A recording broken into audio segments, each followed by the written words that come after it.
Eso es, o sea, su país es un país de 6 millones de habitantes. Eso es más del doble de todos los muertos en las refriegas en el conflicto de Venezuela del año pasado, donde murieron 150. Eso es más que los muertos en la Franja de Gaza, entre Israel y Gaza, en el mismo lapso, en 3 meses. ¿Qué responde usted a quienes dicen que su gobierno es responsable por estas muertes? Sí, primero, los datos, ¿no? Estos datos que se manejan a través de algunos organismos de derechos humanos, incluyendo la CIDH, no han sido depurados, no han sido verificados. Simplemente son denuncias que ellos han recibido y van sumando. Y los datos oficiales que tenemos nosotros, que no es poca cosa tampoco, son 195 fallecidos como resultado de estos enfrentamientos. Porque ahí tenemos, entre los fallecidos tenemos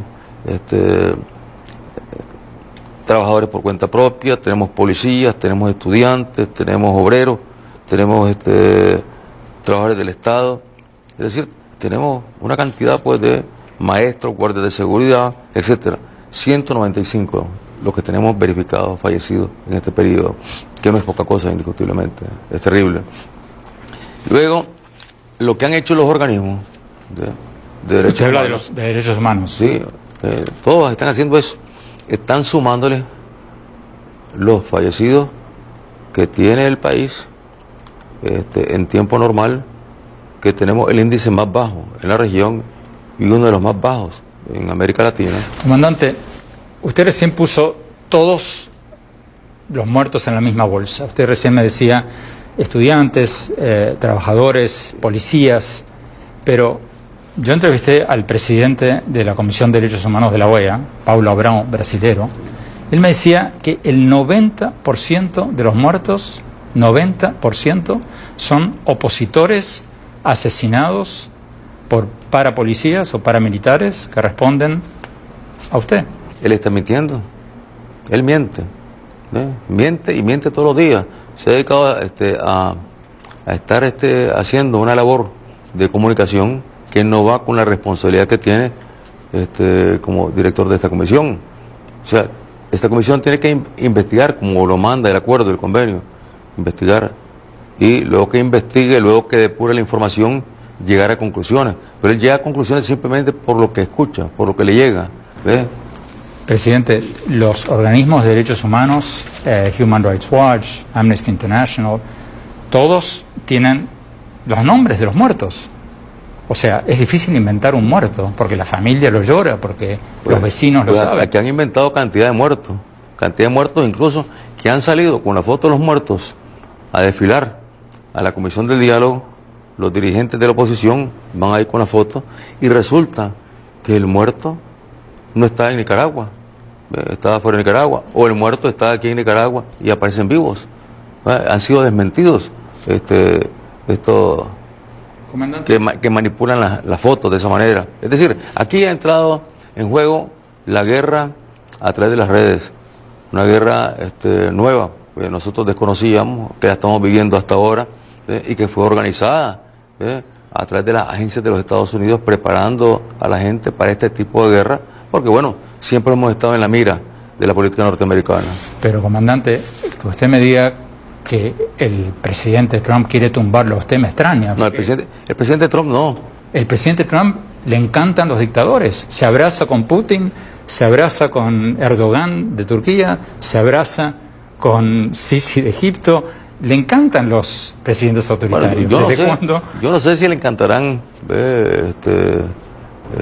si justamente lo critican por pelearse con sus aliados como Europa y México y amigarse con sus adversarios.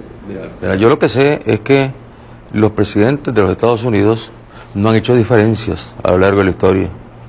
Simplemente parten de lo que son sus intereses. ¿Qué presidente de Estados Unidos ha puesto en cuestión las relaciones con Arabia Saudita, por ejemplo?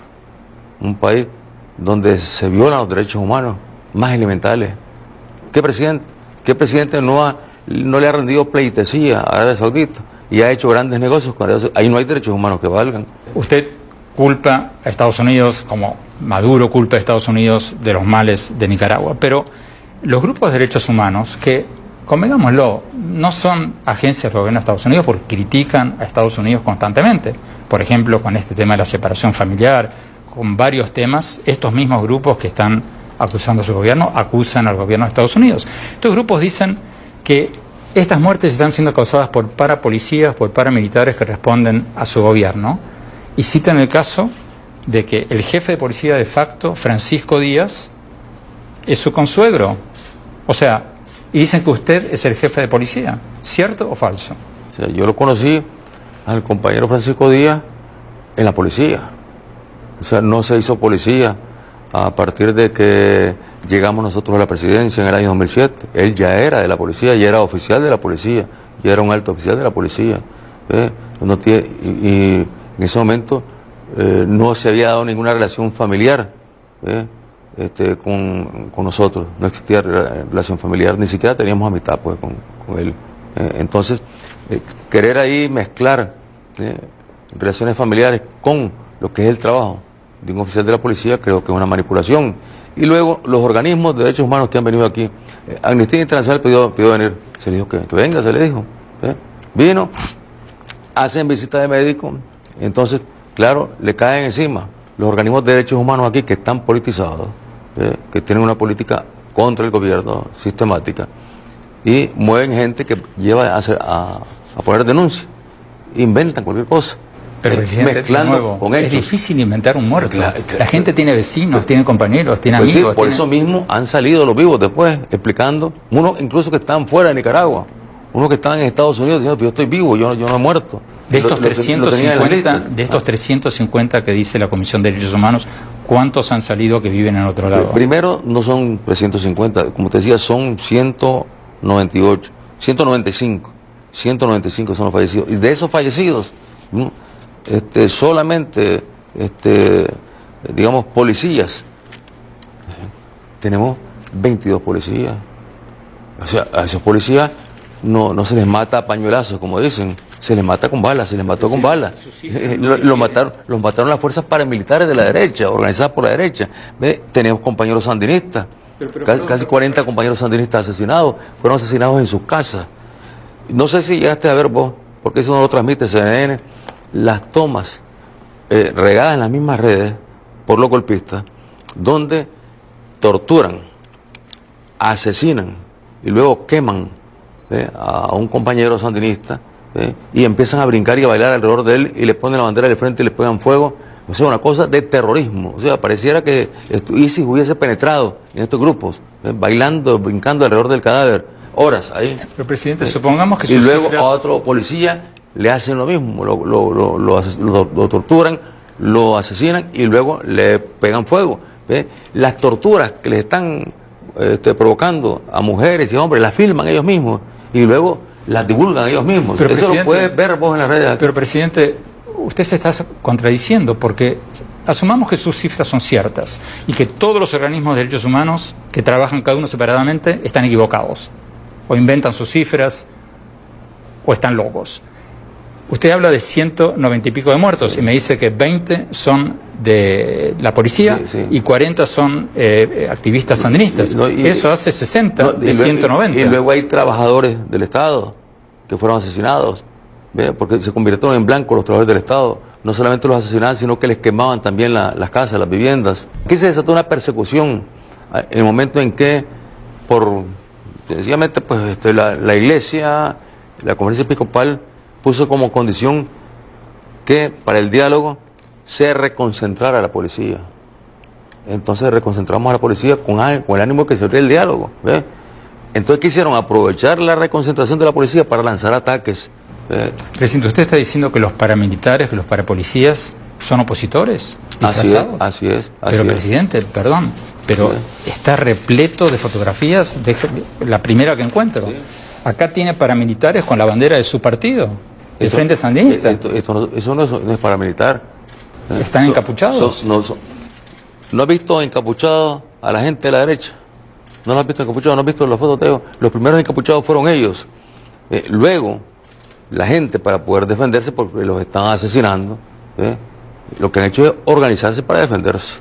Y eso no es el paramilitar coordinando su labor para la defensa de la vida, para que no les quemen las viviendas, para que no quemen los sitios públicos, como venían incendiando la alcaldía, centros hospitalarios y todo esto. A ver si entiendo bien. Usted está diciendo que esta gente que estamos viendo en esta foto son paramilitares. No son paramilitares, no son paramilitares, no. ¿Qué son? Son ciudadanos defendiéndose. Y luego, yo no sé realmente... Defendiéndose con AK-47. Luego, yo no sé si esta foto es una foto real, porque vos sabés que en estos tiempos se hacen montajes. Puede ser que esta foto haya sido armada por la misma gente de la derecha. Es fácil meter banderas del Frente Sandinista y luego presentar la toma como que es un grupo paramilitar. Presidente. Lo que pregunto es, ¿has visto fotos de los encapuchados de la derecha, armados? La verdad que no. Ya ves. Pero no será porque no hay. Se ocultan, hay, y te metes a las redes y ellos mismos las divulgaron. Y están ahí en las redes todavía, está la colección de fotos. Presidente, hay muchísimos casos que documentan los grupos de derechos humanos de gente que fue secuestrada por esta gente, por estos armados, encapuchados, paramilitares, parapolicías, llamémoslo lo que queramos. Aquí tenemos una policía voluntaria, eso sí, está por ley la policía voluntaria.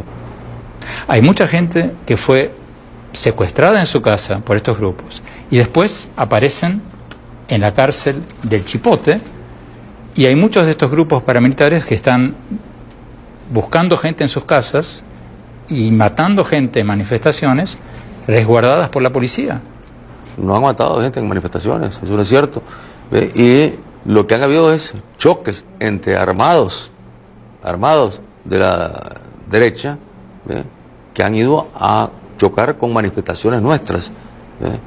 Esto se produjo el 30 de mayo, este choque. El 30 de mayo, se produjo este choque. En la manifestación. Y hubieron fallecidos de ambos lados, pues. Pero 15 de la oposición y uno, si mal no recuerdo, del gobierno. No, hubieron más. Y no fueron 15 de la oposición tampoco. Fueron 3 de la oposición y 2 del gobierno, y luego muchos heridos, sí.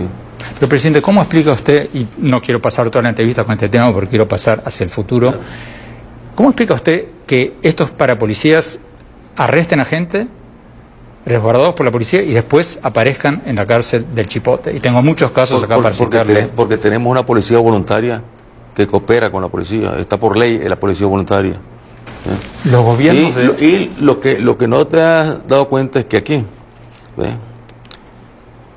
los encapuchados de la derecha, los paramilitares de la derecha, se dedicaron a secuestrar, a asesinar en sus casas, hechos públicos por ellos mismos. Presidente, todos estos grupos, la Comisión de Defensa de Derechos Humanos de la OEA, que tiene un enorme prestigio, Amnesty International, Human Rights Watch, varias otras, olvidémonos de las nicaragüenses. Pero tenemos las pruebas, pero ellos tienen todos los nombres, todos los nombres, todos los documentos. Y aquí tenemos todos los nombres de los que han sido secuestrados en su casa y luego torturados y luego asesinados por los grupos paramilitares de la derecha. Secuestrados, torturados y asesinados. Tenemos la lista, tenemos los nombres. Podemos mostrárselas a ellos, esta lista, estos nombres. Podemos mostrar los videos de cómo los torturaban, videos puestos por los mismos que los torturaban. Es una cosa de locura, de irracionalidad, una cosa por eso decimos es terrorismo. Pero, presidente, usted está pintando un cuadro, no quiero decir irreal porque no corresponde, pero insólito, porque 21 gobiernos de América Latina, incluidos gobiernos de izquierda, como el de Ecuador y como el de Uruguay, han condenado a su gobierno por todos estos hechos. Entonces, ¿que son tontos? ¿Son engañados? ¿Son pagados por la CIA? 21 gobiernos en la OEA exigieron que su gobierno termine con estas prácticas.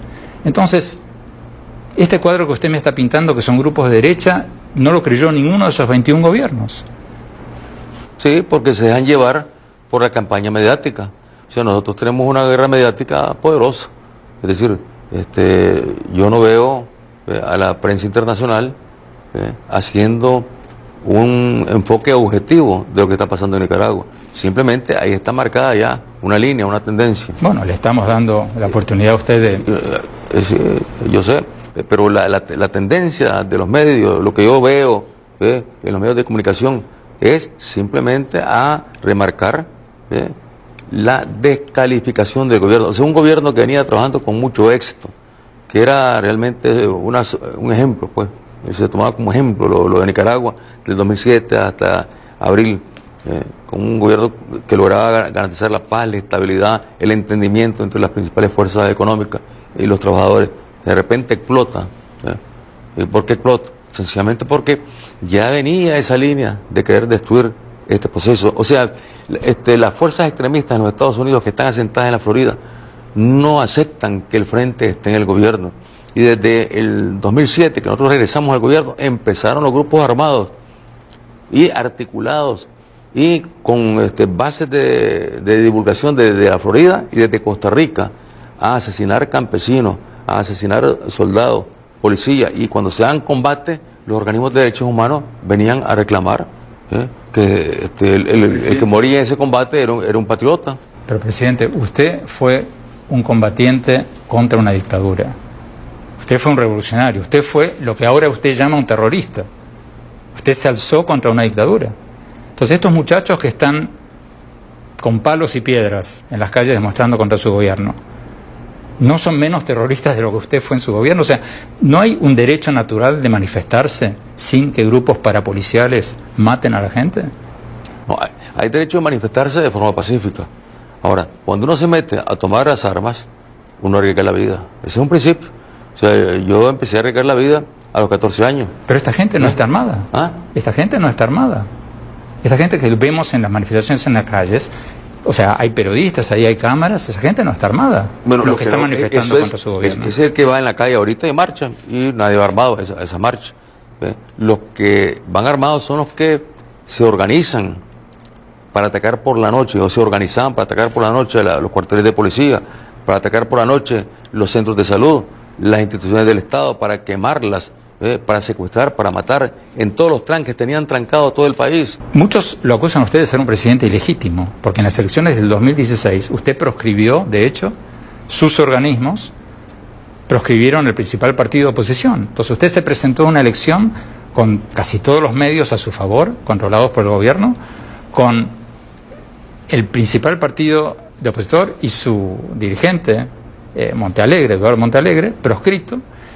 Entonces, ¿qué dice usted a quienes lo critican de ser un presidente ilegítimo y que por lo tanto justifican que la población se alce pidiendo elecciones anticipadas? Primero, estas elecciones fueron elecciones donde se siguieron los procedimientos normales que se siguen en todo país. Si ves la historia de las últimas elecciones en América Latina, vas a ver cuántos partidos y cuántos candidatos que aparecían incluso como candidatos ganadores han sido proscritos, de acuerdo a las normas electorales que existen en cada país latinoamericano. Y ahí no hay ningún revuelo porque se den esas proscripciones. En este caso, lo que había era una división en el mismo partido y tenían una reyerta frente a la Corte Suprema de Justicia. Y no fue una decisión política, sino que una decisión que tenía que ver con una contradicción dentro del seno del mismo partido que ya venía de otra división anterior. Y los críticos del gobierno dicen que la justicia controlada por usted favoreció al candidato más cercano a usted. Pero bueno, hablemos del futuro, presidente. Bueno, ese partido del que hablan que es más cercano a nosotros, ahí estaban en los tranques. Uno de los dirigentes de esos tranques está detenido, dirigente de ese partido. O un alcalde de ese partido, del Partido Liberal, está detenido. Está detenido, ¿por qué? Porque participó, están los indicios, bueno, tendrá que demostrarse luego ante los jueces, que participó organizando y apoyando el asesinato de 4 policías allá en una zona rural, ahorita en este periodo. Es decir, y del otro partido, porque ahí participaron 2 partidos liberales. El liberalismo ha tenido problemas en cuanto a que se ha venido dividiendo. Cuando llegó el ingeniero Bolaños a la presidencia, tuvieron divisiones. Entonces, el otro partido también ha tenido que ver con los tranques. Comandante, hablemos del futuro. Sí. Hay un diálogo nacional con la mediación de la Conferencia Episcopal de la Iglesia que está trabado, trancado, suspendido. La oposición, la Alianza Cívica, pide elecciones anticipadas. ¿Por qué no? ¿Por qué no continuar con el diálogo? ¿Por qué no permitir elecciones anticipadas? Antes que nada, antes de cerrar el capítulo de los fallecidos, de la violación a los derechos humanos, yo invito a los organismos de derechos humanos, el mismo Amnistía Internacional que estuvo hoy aquí, pero vino rápidamente, los invito, a la misma SIDA, a que haga un trabajo serio. No pueden estar adelantando resultados cuando ni siquiera han terminado de documentar las denuncias que se han recibido. Ellos dicen que las tienen totalmente documentadas y cualquier persona puede ir a Google y buscarlas. Están todos los nombres. Eso no es cierto, eso no es cierto. Ellos no tienen la documentación certificada. Tienen denuncias, eso sí. Tienen denuncias y eso es lo que ellos presentan, la cantidad de denuncias que han recibido. Denuncias interesadas, lógicamente, en cargarle al gobierno. Entonces, yo lo que les digo es que, bueno, depuren, certifiquen, verifiquen, y aquí estamos con las autoridades dispuestos a que hagamos un trabajo en esa dirección para que quede claro aquí qué es lo que ha pasado en este momento. Y luego, en cuanto a lo que... Sí. Presidente, hablemos sobre el futuro. El país está semi-paralizado o paralizado. La economía se está cayendo por estas manifestaciones, por este conflicto político. Hay un diálogo mediado por la conferencia episcopal, está suspendido. La oposición quiere elecciones anticipadas. Parte de la oposición quiere que usted se vaya hoy, la otra parte aceptaría elecciones anticipadas.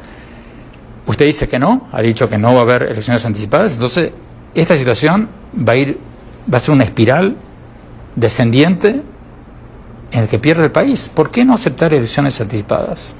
Hasta hace 15 días el país estaba paralizado. De 15 días para acá, el país se ha ido recuperando. La actividad económica, la actividad productiva se han ido recuperando. Estamos iniciando el ciclo agrícola que está arrancando a buen paso, a buen ritmo. Las industrias de zona franca, por ejemplo, que habían sido seriamente afectadas, que generan un gran empleo, están ya trabajando de manera normal. Es decir, hay una tendencia a que el país cada día se estabilice y se normalice en lo que es el campo económico, en el campo social, en el campo comercial. Ya los horarios que antes estaban reducidos por el temor a la noche se van ampliando, los horarios de actividades nocturnas.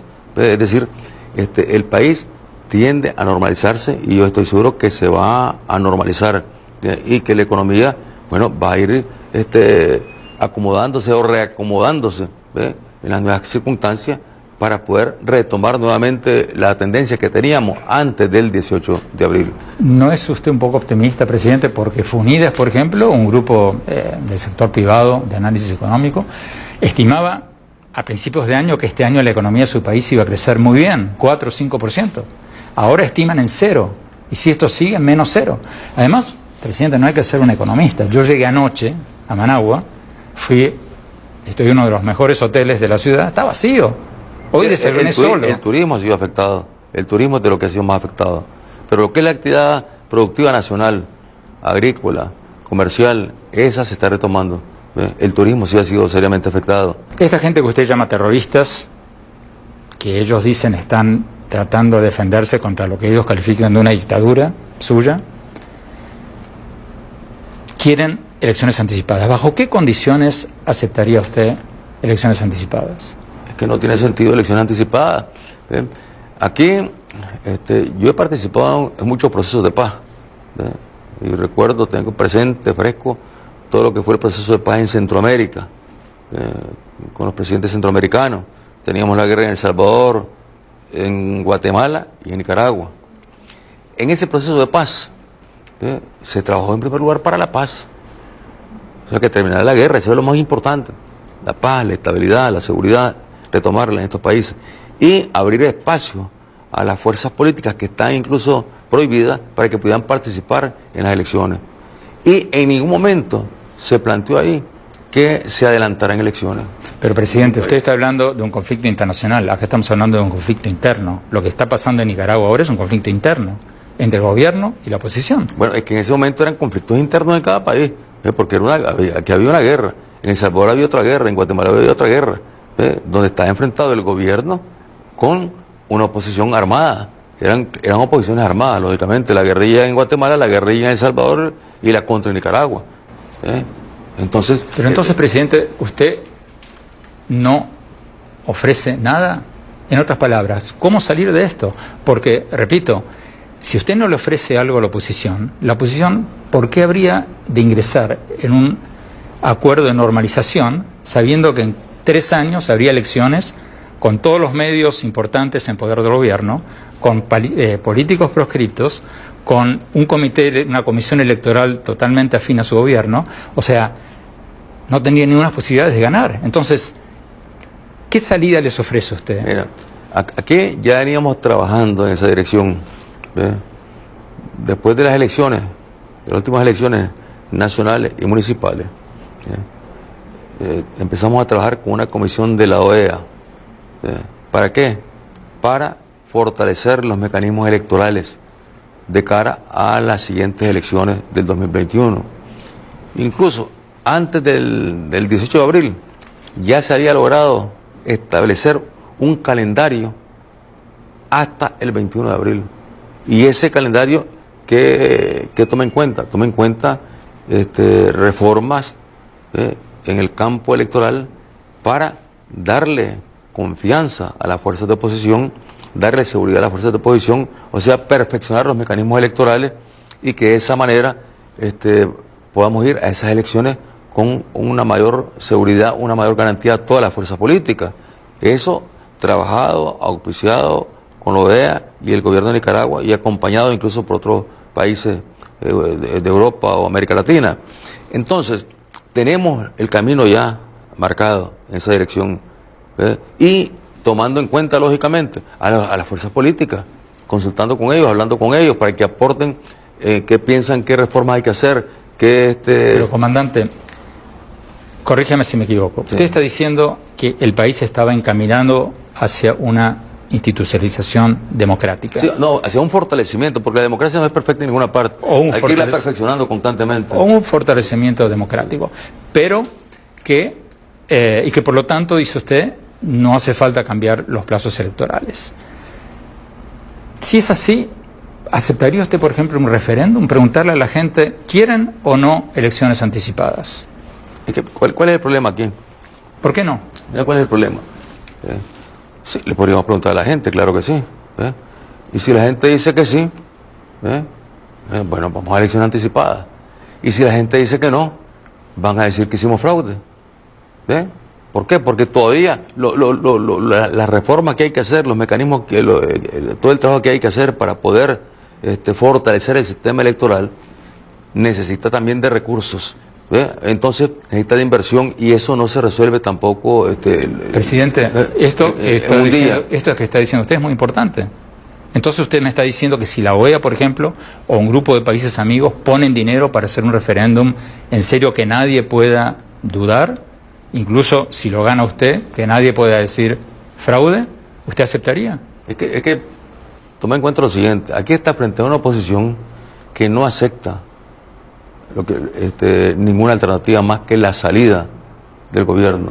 Supongamos, esa es la supongamos. Y luego, lo más grave de todo esto es que si aquí sentamos el precedente de que a un gobierno que se le hace oposición en la forma que nos ha hecho oposición a nosotros en estos meses, en estos 3 meses, ya con tranques, con acciones armadas. ¿Tranques? Tranques con acciones armadas, es decir, ya con hechos de violencia, terrorismo, que ese gobierno puede ser desalojado. Entonces se acabó aquí la vía electoral y volvemos nuevamente a la historia pasada de Nicaragua. Hace 200 años en Nicaragua teníamos el Partido Liberal gobernando desde León, y el Partido Conservador gobernando desde Granada, y ambos matándose. Pero lo que usted llama terroristas es lo que la comunidad internacional, incluidos los 21 países que le acabo de mencionar, la enorme mayoría, casi todos de América Latina, consideran son manifestantes pacíficos con todo su derecho de expresar su desagrado con el gobierno. Que incluso las encuestas dicen que una encuesta de Sid Gallup del 17 de mayo, si no me equivoco, dice que el 63% de los nicaragüenses tienen una opinión desfavorable del gobierno. Entonces, volviendo a mi pregunta, si hubiera dinero internacional para resolver esto y preguntarle a la gente, ¿quieren elecciones anticipadas? Y usted garantizara que esas elecciones serían limpias, porque la oposición tampoco va a aceptar ir a elecciones con un consejo electoral que ellos consideran totalmente aliado a su gobierno. Mira, aquí en 1990, que hicimos elecciones en 1990, el Consejo Electoral era 100% sandinista. 100%. Desde el Consejo Electoral Nacional hasta los consejos electorales que estaban en cada departamento, en cada municipio del país, donde lógicamente participaban los representantes de los diferentes partidos que iban a las elecciones. Y el discurso que había es que íbamos a hacer fraude y que ya se da por descontado que el Frente iba a ganar esas elecciones de 1990. Ese fue el ambiente en que fuimos a elecciones en 1990. El resultado fue que los votos los obtuvo la alianza opositora y nosotros en la madrugada de ese día reconocimos los resultados. Presidente, eso fue al final de una guerra con una enorme presión internacional. Sí, pero reconocimos los resultados. O sea, se sentó el precedente de aquí en Nicaragua, que por primera vez en la historia se da el tránsito electoral y no a través de las armas, como había sido la historia de Nicaragua. Siempre se cambiaba de gobierno a punta de balazo. Por primera vez en la historia se cambió de gobierno a través de los votos y con un consejo electoral sandinista. O sea, no se nos ocurrió hacer fraude. ¿Cuántos fraudes no vemos en América Latina? Y no voy a mencionar nombres de países y vos los conocés perfectamente bien. ¿Cuántos fraudes a la vista? ¿Y quién dice nada? Nadie los condena, nadie los menciona. ¿Por qué? Porque se llevan bien con los Estados Unidos. Su gran amigo, el fallecido presidente de Venezuela, Hugo Chávez, nadie más entrometido que él en la historia de América Latina reciente. Iba a los países, apoyaba candidatos, o sea, nunca he visto, hizo una televisora de la que usted todavía está financiando para promover su pensamiento político y tumbar gobiernos, pero bueno, eso es pasado. Vayamos al futuro. Chávez no tumbó gobierno, Chávez no tumbó ningún gobierno. Chávez lo que hizo fue llevar cooperación. Cooperación en maletas de dinero a Argentina, por ejemplo. Nosotros quisiéramos que esa cooperación la brindaran los Estados Unidos a estos pueblos. La cooperación que le brindaba Venezuela a los países más empobrecidos de América Latina. Entonces, ¿cómo se sale de esto? Usted dice que no va a haber elecciones anticipadas. Usted me acaba de decir que no le gusta la idea de un referéndum. Sí, no lo hagan, es que no tiene sentido. ¿Entonces qué? Aquí lo que hay que hacer es, a través del diálogo, crear condiciones para retomar el diálogo. Pero el diálogo, presidente, lo ayuda a usted a ganar tiempo, a recuperar la normalidad, como usted dice, pero a la oposición la deja con un país que ellos consideran, con bastantes elementos, una dictadura, que van a ir a próximas elecciones con un tribunal totalmente adicto al gobierno. Pero si estamos hablando que tenemos ya un convenio con la OEA firmado, un plan de trabajo ya elaborado, donde se va a tomar en cuenta a los partidos de oposición que están legalizados, porque en esto que llaman alianza cívica hay una cantidad de gente que no representa a nadie. Las fuerzas de oposición, que son partidos políticos más fuertes, están en la Asamblea Nacional. Ahí está el Partido Liberal y está el otro Partido Liberal. O sea, hay dos grupos del Partido Liberal que están en la Asamblea Nacional que participaron en las elecciones y que fueron los que movilizaron más gente en los tranques en esta ofensiva que tuvimos. No fueron estos de la Alianza Cívica. La Alianza Cívica son membretes de ONG que los han incorporado ahí, pero no tienen nada atrás. Y sí es importante, lógicamente, trabajar. ¿Para qué? Para fortalecer lo que es el proceso democrático en nuestro país, fortalecer los mecanismos electorales y lo importante es que tenemos la ruta ya marcada. Presidente, ¿le molesta a usted que lo llamen dictador? ¿O no le importa? La verdad es que yo estoy acostumbrado a que me digan de todo. Me digan de todo, no de ahora. Bueno, desde muchacho, pues. Desde muchacho, bueno, yo me acostumbré a que me dijeran terrorista. En la época de Somoza, pues yo era terrorista, ¿no? ¿Y de qué no me han dicho? ¿De qué no me han dicho? O sea, sí. No le molesta. sencillamente yo sé que los seres humanos somos así. Tenemos expresiones desde las más violentas hasta las más nobles. Y de repente salen las más violentas y en otras ocasiones salen las más nobles. Ahí oscila el ser humano. Pues, y entonces pues he aprendido pues a no molestarme cuando escucho ataques, escucho mentiras, escucho campañas de mentiras. Convengamos en que todos, usted mismo, llevan a cabo campañas de desinformación. Yo anoche estaba viendo televisión, yo no podía creer, comandante, esto es, o sea, los canales oficialistas, que son los más grandes del país, Daniel, el pueblo está con él, una niñita cantándole loas a usted, al comandante. ¿Qué necesidad hay? Estamos en el siglo XXI, ¿por qué no permitir una libertad, una diversidad de opiniones? Pero aquí hay canales de televisión que constantemente están atacándonos. Pequeñísimos. No, canales de mucha penetración. Aquí tenés el canal 9, el canal 10, el canal 11. El 10 es el de mayor penetración. El canal 14, el canal 12, tenés 5 canales de televisión, el canal 100%, 6 canales, el canal 93, 7 canales de televisión ahí mismo, 7 canales de televisión, y por otro lado tenés 3 canales del gobierno. Estamos 9-3 en la partida. 9-3. Los opositores, presidente, llegan a un público muy pequeño. No, que va. El canal incluso de mayor audiencia lo tiene el 10. Quisiera escuchar de usted alguna señal de esperanza, alguna señal de salida, que no sea enteramente lo que usted quisiera, que es que no pase nada, porque en un conflicto como este todas las partes tienen que hacer concesiones, si no el país se va a seguir hundiendo. ¿Qué esperanza, qué concesión puede hacer usted? ¿Qué le puede decir usted a los opositores que lo están mirando, que están diciendo: este dictador quiere que no cambie nada, quiere ganar tiempo para llegar a elecciones en el 2021, donde él va a controlar los medios, donde él va a controlar el Tribunal Electoral, donde él va a controlar contra quién compite? Entonces hay cero esperanza. ¿Qué le puede ofrecer usted a esa gente, que algunos tendrán motivos que usted considera perversos, pero muchos legítimamente quieren democracia para su país? ¿Qué le puede decir en este momento a través de nuestras cámaras? Bueno, decirle que aquí el principal aporte que tenemos que darle todos a Nicaragua es la paz. Sin paz no es posible lograr mayores avances en el orden económico, en el orden social y en el orden político. Y aquí lo que se ha visto sacudida es la paz. Se ha visto golpeada la paz, la seguridad de todo Nicaragua.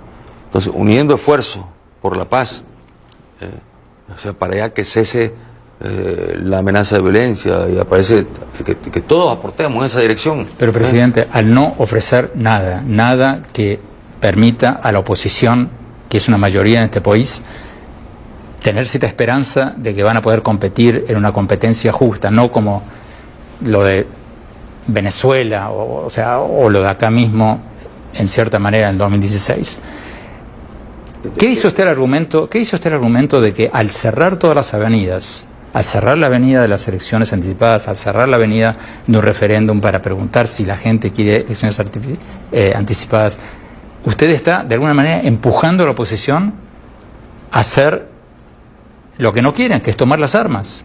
¿Usted no está creando las condiciones para una guerra civil en Nicaragua? Yo no creo que en Nicaragua se vaya a producir una guerra civil. O sea, el pueblo está cansado, el pueblo resintió lo que ha pasado. O sea, aquí el pueblo nicaragüense estuvo secuestrado durante 90 días, secuestrado por los tranques, por la acción de las fuerzas de oposición. Tuvieron secuestrado al pueblo, y el pueblo siente que ahora está respirando, siente que está viviendo de nuevo, y el pueblo lo que quiere es la paz, la estabilidad, y la mayoría de los nicaragüenses queremos paz y queremos estabilidad, y hacia eso tenemos que apuntar, y apuntar a buscar cómo trabajar juntos en esa ruta que está trazada con la OEA para fortalecer lo que es la democracia en Nicaragua, lo que pasa necesariamente por los mecanismos electorales. Y ahí está la Comisión, ahí está una ruta trazada, y que escucha a todas las fuerzas políticas que quieran opinar y que quieran aportar. Presidente Ortega, comandante Ortega, muchísimas gracias por esta entrevista. Ojalá me conceda otra y ojalá en la próxima, pueda encontrar algún punto medio con la oposición para salir de esto, porque yo no escuché. Creo que el punto medio lo vamos a encontrar, ¿ve? Dialogando. Pero, presidente, usted no está yendo al diálogo nacional, mediado por la Iglesia. No, el diálogo se ha visto afectado, se ha visto afectado, y la misma conferencia episcopal, el cardenal Brenes, ha considerado que hay que crear condiciones para poder retomar el diálogo, y estamos trabajando para retomar el diálogo y crear las condiciones para que, primero, sea un diálogo que no se convierta en un reality show, porque desgraciadamente se empeñó la gente de la derecha que llega al diálogo en que se transmitiera en vivo por la televisión y se lo impusieron ahí a los mediadores. Nosotros no oponíamos ningún proceso de diálogo en el mundo en temas tan sensibles como estos.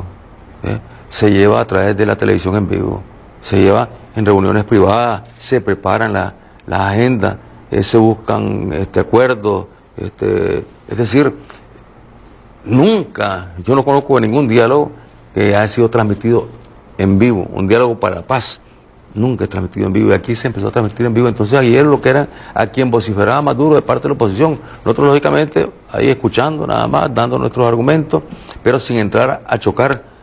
Pero ellos estaban hablando para un público buscando votos, y aprovechaban entonces la televisión en cada sesión del diálogo. Entonces eso es un absurdo, pues meter en un diálogo televisión en vivo. Entonces hay que hacer ajustes a los mecanismos del diálogo, hay que establecer normas en los mecanismos del diálogo para que realmente se pueda obtener resultados. Finalmente, presidente, porque me están avisando que ya nos pasamos de tiempo, ¿qué ajuste concedería usted a eso que están discutiendo ahora? Fortalecer lo que es concretamente, ¿cómo? ¿Qué oferta hace usted a través de nuestras cámaras para fortalecer ese diálogo? Bueno, estamos trabajando en eso. Hemos tenido contacto con el secretario general de Naciones Unidas. Nuestro canciller se reunió con el secretario general de Naciones Unidas. Hemos tenido reuniones con la Unión Europea. Ellos han enviado aquí, también hemos enviado nosotros allá. Bueno, ya sabemos la relación que tenemos con la OEA. Es decir, buscando cómo encontrar gente experta que nos ayude con el SICA también, que nos ayude a fortalecer el mecanismo de coordinación y de conducción del diálogo.